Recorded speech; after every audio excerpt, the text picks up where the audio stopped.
ลังบาดเบาได้ไหม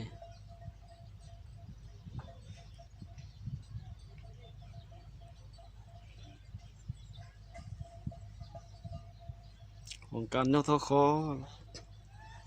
แปะกัน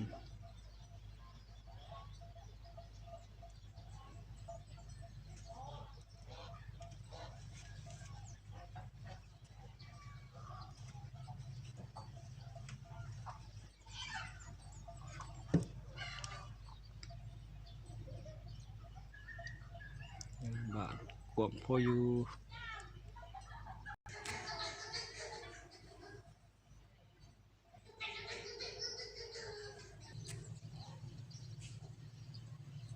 ขอเป็ดขอไก่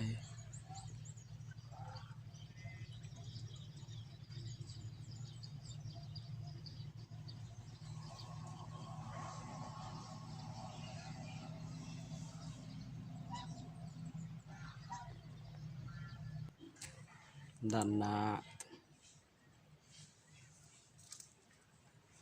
CVL เป็นละเพย์หมดเลย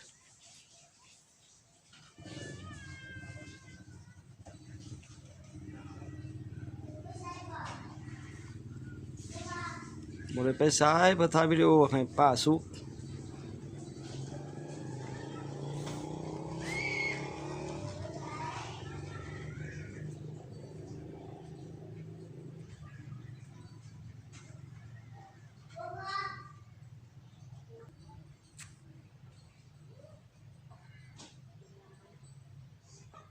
ตอนแล้วจะถึงเป็นได้สิแล้วคืออันอยู่